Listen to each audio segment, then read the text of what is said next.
Bilmedi dayanacağı bilinmeyen fani kaderdi.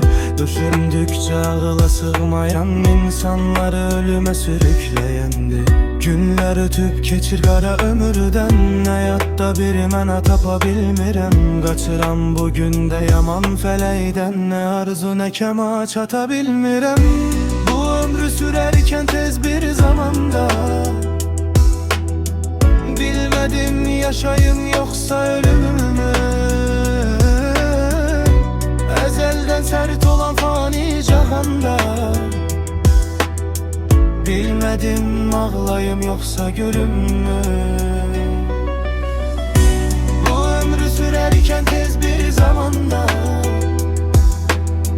bilmedim yaşayım yoksa ölüm mü. Ezelden sert olan fani cahanda, bilmedim ağlayım yoksa gülüm mü.